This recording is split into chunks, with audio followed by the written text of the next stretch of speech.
आज के इस क्लास में हम लोग जानने वाले हैं पदार्थ के बारे में और इससे जुड़े हर एक सब क्वेश्चन बताऊंगा आपको, जिससे आपका एग्जाम में एक भी नंबर ना कटे। सबसे पहले आपको बता दें कि जो पदार्थ होता है इसको एक और नाम से जाना जाता है, द्रव्य के नाम से। आप पदार्थ कहिए या द्रव्य कहिए, और अंग्रेजी में इसको यानी इंग्लिश में पदार्थ को हम लोग मेटर कहते हैं। क्या कहते हैं? मेटर। मेटर मतलब क्या होता है? पदार्थ होता है। तो ध्यान रखिए, ऑब्जेक्टिव में कभी कभी ये पूछ देता है कि पदार्थ का दूसरा नाम क्या होता है।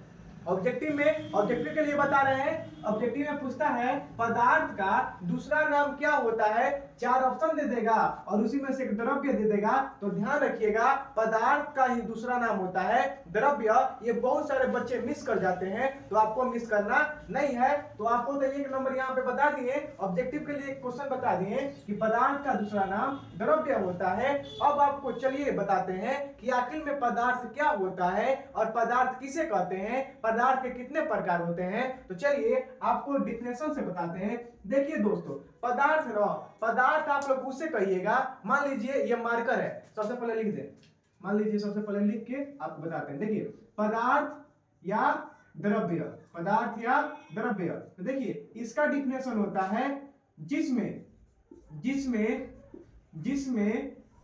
द्रव्यमान होता है, जिसमें द्रव्यमान का मतलब हो गया ना दोस्तों वजन। क्या? द्रव्यमान का यहाँ पे अर्थ हो गया वजन। जिसमें द्रव्यमान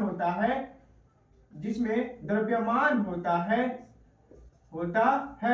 जो स्थान घेरता है। क्या करता है? जो स्थान घेरता है, और जिसका अनुभव ज्ञानेंद्रियों द्वारा, किसके द्वारा? ज्ञानेंद्रियों द्वारा।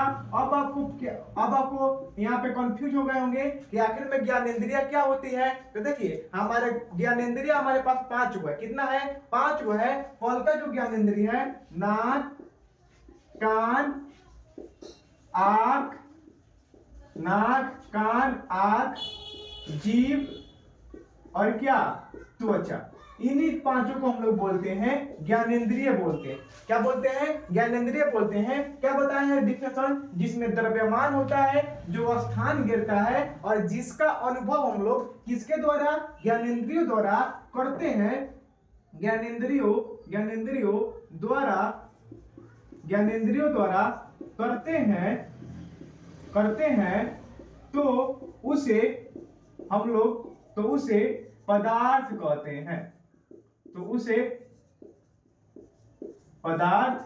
कहते हैं। अब देखिए क्वेश्चन कैसे बनेगा। पहला क्वेश्चन ये बनेगा कि पदार्थ का दूसरा नाम बताइए। तो पदार्थ का दूसरा नाम क्या होता है? द्रव्य होता है। अब देखिए अगला क्वेश्चन ऐसे बनेगा कि पदार्थ किसे कहते हैं, या पदार्थ क्या है, या पदार्थ से आप क्या समझते हैं। तो देखिए अभी आपको बताए हैं कि जिसमें क्या होता है? वजन होता है। क्या होता है? वजन होता है। और जिसमें जो स्थान घेरता है, क्या करता है? स्थान घेरता है, और जिसका अनुभव ज्ञानेंद्रियों द्वारा, और ज्ञानेंद्रिय में कौन कौन अंग आते हैं? नाक आ जाएगा, कान आ जाएगा, आंख आ जाएगा, जीभ आ जाएगा और त्वचा आ जाएगा। और यानी जिसका अनुभव हम लोग ज्ञानेंद्रियों द्वारा करते हैं, तो उसे हम लोग क्या कहते हैं? पदार्थ कहते हैं। अब देखिए ऑब्जेक्टिव के लिए कि मान लीजिए पूछता है ज्ञानेंद्रियों की संख्या कितनी होती है। ज्ञानेंद्रियों की संख्या कितनी होती है? तो गिनिए, ज्ञानेंद्रिय को है 1 2 3 4 5। 1 2 3 4 5। तो ज्ञानेंद्रिय की संख्या कितना है? 5। अगर कोई पूछता है आपसे ज्ञानेंद्रियों की संख्या कितनी होती है, तो कितनी होती है? 5। एग्जाम्पल में यहाँ पे पदार्थ में डाल लीजिए, जैसे कॉलम हो गया, क्या हो गया? टेबल हो गया। ठीक है, मान लीजिए ये देखिए, मान लीजिए कॉलम है, मार्कर है, लेकिन हम इसको मान लेते हैं कॉलम है। तो मान लीजिए यहाँ पे हम कॉलम को रख दिए। तो ये बताइए पदार्थ का डिफिनेशन क्या कहता है? जिसमें वजन हो। तो इस कॉलम यानी मार्कर जो है, इसको हम लोग कॉलम माने हैं, तो इसमें वजन है कि नहीं है? वजन है ना। जो क्या करता है? स्थान घेरता है। जो स्थान घेरता है, तो देखिए यहाँ पे जब मार्कर को हम लोग रखे हैं, तो यहाँ का स्थान घेरा है कि नहीं घेरा है? स्थान घेरा है। और जिसका अनुभव हम लोग किसके द्वारा? नाक, ज्ञानेंद्रियों द्वारा, यानी 5 में से किसी के द्वारा। देख लीजिए यहाँ पे त्वचा द्वारा इसका अनुभव कर रहे हैं, यानी ज्ञानेंद्रियों द्वारा इसका अनुभव कर रहे हैं। तो ये हमारा क्या है? पदार्थ है। मान लीजिए टेबल, मान लीजिए हम यहाँ पे मार्कर की जगह पर टेबल यहाँ पे रख दे, तो टेबल में वजन होता है कि नहीं होता है? वजन होता है, स्थान घेरता है कि नहीं घेरता है, स्थान भी घेरता है, और इसका अनुभव हम लोग ज्ञानेंद्रिय द्वारा करेंगे कि नहीं करेंगे, करेंगे ना। तो ये भी टेबल भी क्या हो जाएगा, हमारा पदार्थ हो जाएगा। बस आपको इतना ध्यान रखना है कि जो स्थान घेरता है, मतलब शुरू से बोलिए, जो इसमें क्या होता है, वजन होता है, जिसमें वजन होता है, जो स्थान घेरता है, और जिसका अनुभव हम लोग ज्ञानेंद्रियों द्वारा करते हैं, उसे हम लोग क्या कहते हैं, पदार्थ कहते हैं या द्रव्य कहते हैं। यानी पदार्थ का दूसरा नाम क्या होता है, द्रव्य होता है। अब देखिए, चलिए जानते हैं कि आखिर पदार्थ कितने प्रकार के होते हैं। देखिए, पदार्थ ना मुख्यतः 5 प्रकार के होते हैं। कौन प्रकार के होते हैं, 5 प्रकार के होते हैं। लेकिन आपको पढ़ना कितना है, मुख्य रूप से 3 को ही पढ़ना है। कितना पढ़ना है, 3 को ही पढ़ना है। चलिए 5 का नाम बता देते हैं, लेकिन आपको पढ़ना कितना है, 3 को पढ़ना है। देखिए, पहले का जो पदार्थ होता है ना, उसको बोलते हैं ठोस। कितना बोलते हैं, पहले को बोलते हैं ठोस, दूसरा को बोलते हैं द्रव, और तीसरा को बोलते हैं गैस, और चौथा को बोलते हैं हम लोग प्लाज्मा। क्या बोलते हैं, प्लाज्मा बोलते हैं। और पांचवा को हम लोग बोलते हैं बोस आइंस्टीन कंडेंसेट। ठीक है, 5 हो गया। देखिए, ठोस, द्रव, गैस, प्लाज्मा और बोस आइंस्टीन कंडेंसेट। लेकिन आपको कितना पढ़ना है, 3 को पढ़ना है। कितना पढ़ना है, 3 को पढ़ना है।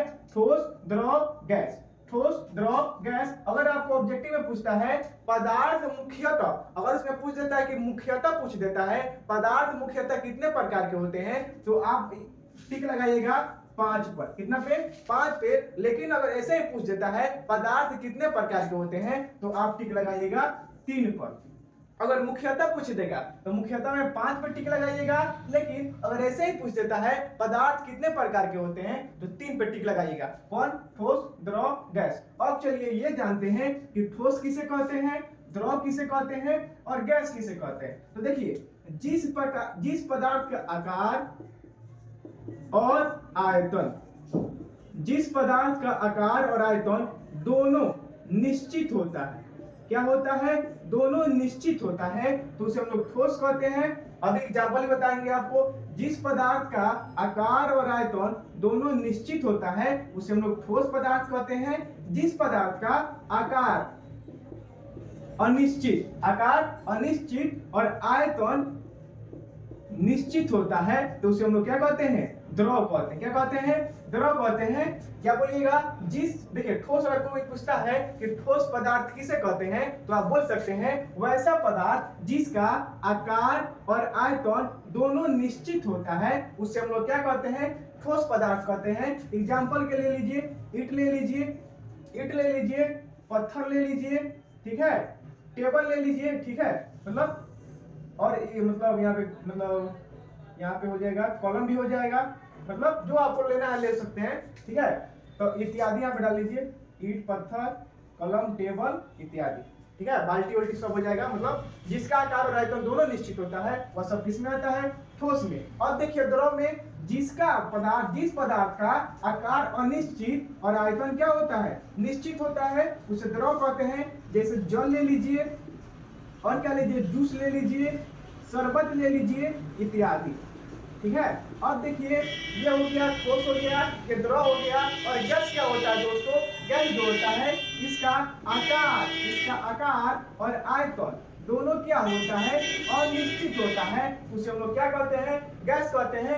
वैसा पदार्थ जिसका आकार और आयतन दोनों अनिश्चित होता है, उसे हम लोग गैस कहते हैं। जैसे ऑक्सीजन ले लीजिए, CO2 ले लीजिए इत्यादि हो जाएगा, यानी गैसे ना है, तो ये मेरा क्या हो जाएगा, गैस हो जाएगा। ऑब्जेक्टिव में पूछता है किस पदार्थ का आकार और आयतन दोनों निश्चित होता है, तो आकार और आयतन दोनों निश्चित किसका होता है, ठोस का। इसका आंसर हो जाएगा ठोस का। किस पदार्थ का आकार अनिश्चित और आयतन निश्चित होता है, द्रव का। किस पदार्थ का आकार और आयतन दोनों अनिश्चित होता है, तो गैस का। या ऐसे पूछ देगा, ईंट कौन सा पदार्थ है, ठोस। जल कौन सा पदार्थ है, द्रव। O2 यानी ऑक्सीजन कौन सा पदार्थ है, गैस। CO2 कौन सा पदार्थ है, गैस है। तो ध्यान रखिए, यही होता है हमारा क्या, पदार्थ। अगर आप इसको लिखना चाहते हैं तो लिख लीजिए, या स्क्रीनशॉट लेना चाहते हैं तो स्क्रीनशॉट ले लीजिए। और आई होप दोस्तों, आशा करता हूं कि वीडियो आपको अच्छी लगी होगी। और यह वीडियो आपको कैसी लगी, अपनी राय हमें नीचे कमेंट करके जरूर बताइएगा। और ऐसे ही वीडियो के साथ मिलते हैं नेक्स्ट वीडियो में।